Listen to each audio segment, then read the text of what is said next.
You can't connect the dots looking forward. You can only connect them looking backwards. So you have to trust that the dots will connect in your future. You have to trust in something, your gut, destiny, life, karma, whatever. Because believing that the dots will connect down the road will give you the confidence to follow your heart even when it leads you off the well-worn path, and that will make all the difference. In 1994, I was teaching in an inclusive preschool class in South Carolina. It was a very innovative class for its time. 8 developmentally delayed students were integrated with 16 typically developing preschoolers. It was a fun class full of laughter, and the kids learned through play.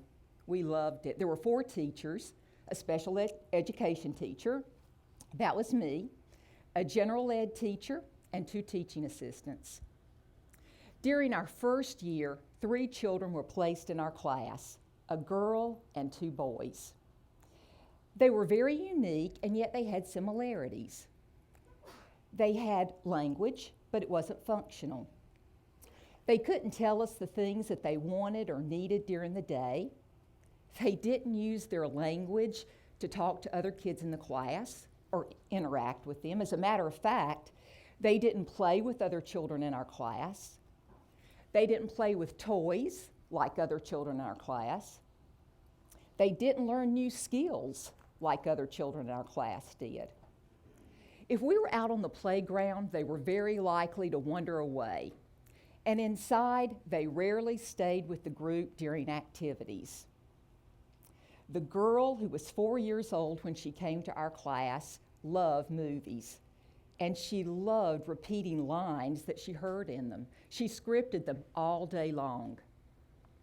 The second child, a boy, was 3 years old when he came to our preschool class. And he was fascinated with letters and numbers, just fascinated. And this was the little girl. The little boy who was very fascinated with letters and numbers, and he could read when he came to our class. But reading for him was not functional at all.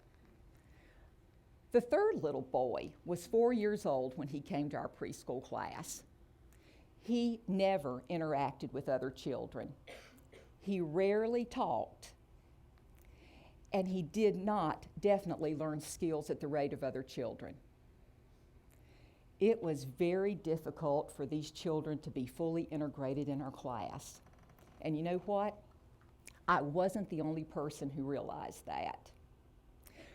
One day after school, this guy's mother approached me, and she told me that after almost a year of being in my preschool class, she realized that he was not making the gain that was necessary for him to learn in very natural situations. And she wanted more than that for him. She liked our class. She wanted him to return the next year. But she also wanted to offer a treatment program that she had been researching, a treatment program that she would provide at home for him. And she told me about the ABA program that she planned to start. At the time, I'm sorry to say, I didn't even know what ABA stood for, Applied Behavior Analysis. She told me that, very simply put, in ABA programs, big skills were broken down into small parts, and they were taught very systematically. She also told me that she was searching for an ABA consultant to come to South Carolina, and over the next weeks, she continued to do just that, to find the just right consultant for her son. Now, during that time, I found out that the parents of the other 2 children with autism in my class were also looking for consultants to come to South Carolina to start ABA programs for their children. This was a very time-consuming process for these parents, and it was also going to be a very, very expensive process for them, very expensive. Not only were there the fees involved with the consultant coming in and providing training to the parents and staff, but additionally, because there were no consultants in South Carolina in the time, there were travel expenses, food and lodging, etc.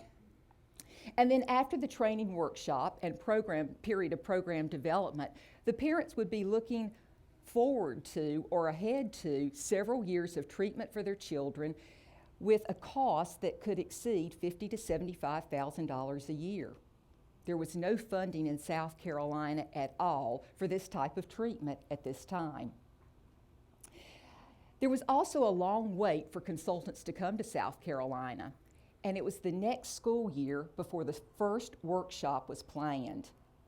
As the time drew closer, I had really gotten to know this family and I wanted to help them in any way that I could. And so I asked if there was anything I could do to help prepare for the workshop. The mom asked me if I would be willing to pick the therapist up from the hotel and bring them to their house on the first Friday morning. I arrived at the hotel, and as you can imagine, I was expecting a very experienced, older therapist to meet me at my car. But the girl who walked out was very young. As a matter of fact, she looked just like a college student to me, not only because of her age, but because of the way she was dressed. She had on a t-shirt and blue jeans, and when I saw her, my heart sank. I was sure, really positive, that there was no way that this very young therapist could develop any sort of program that could be beneficial for the boy that I had been working with. We got in the car, we had a great conversation, drove to the family's house. She got out and talked to the parents for just a few minutes, and then almost immediately began working with this little boy. She followed him around the house. She figured out what he liked and what he liked to do. She started developing a relationship with him right away. During the rest of the day, she started assessing this little boy and developing a program to meet his learning and social needs. Now, as I told you before, the workshop was 3 days long. It started on a Friday, which was a work day for me, and I had committed to the parents that I would be there that day with them, but was not decided about spending my weekend with them. After the first day, I knew that I wanted to know more about this type of program. And so I stayed for the weekend, and I learned so much about how to work with this young boy through my observation of this young therapist. Monday morning rolled around. A training program was left for this boy to be run in his home, but I went back to school and he arrived just after me. And nothing changed for us. He still didn't talk. He still didn't interact with any of the other children in my class. He still didn't play with toys. And my behavior didn't change either. I continued to interact with him just as I had before I left school the Thursday before. And as the weeks went on, that's the way things worked for us at school. But something did change, and that was his mom's enthusiasm about what she was seeing at home. Every day she came and she reported the incredible gains and changes that he was making. It was exciting to hear about. She asked me to come every day and observe what was happening to him, but I always declined. And then finally, because she was so excited about what was happening, she offered that one day after school, if she was willing to bring him back and his very young high school therapist and all of his learning materials, she asked if I would be willing to observe a therapy session. I reluctantly agreed, got the speech pathologist on board with me, and we set the date. The mom brought everything to school. She set it up, and the speech pathologist and I sat down, and we watched a high school student work with a young boy that I'd been working with now for a year and a half. And I was amazed right away. If she asked him to imitate her movements, he did it. If she asked him to follow an instruction, he could do it, and he did do it. If she asked a question, he answered. Remember, I had rarely heard the boy talk before. It was incredible.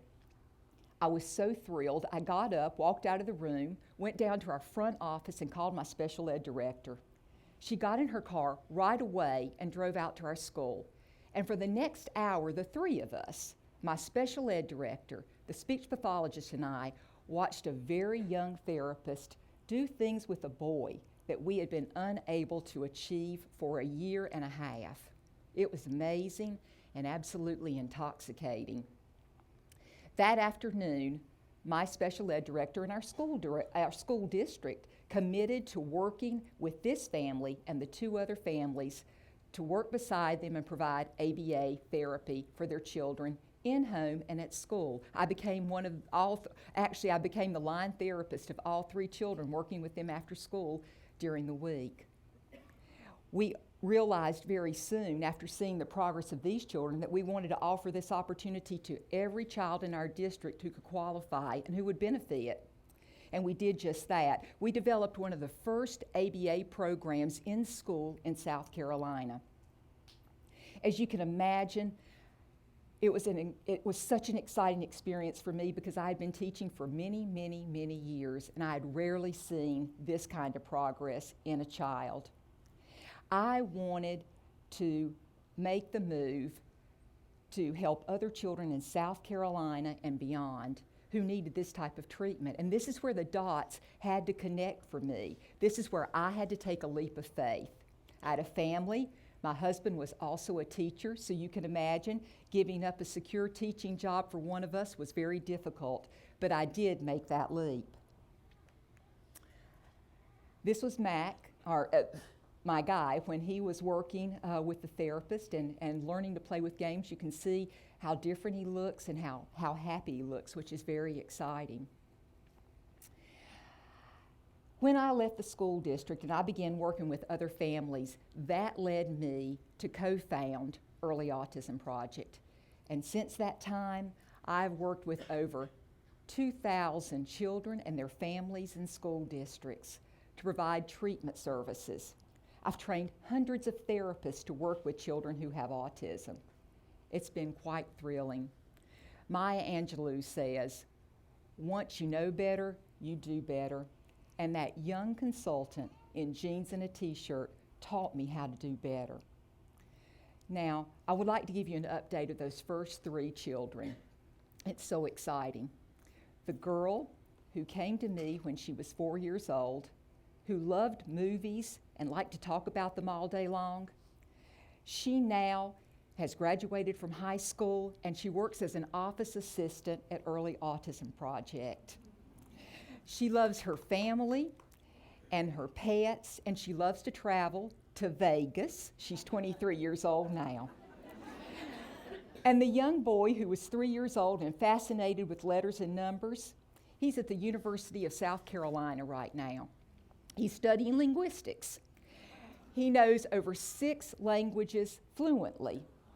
And right now, he is translating our training manuals into Spanish. How cool is that? He's a great guy. And the third guy, the guy I told you about, he has also graduated from high school, and he has a very full life with his family and their church family, and he has a job.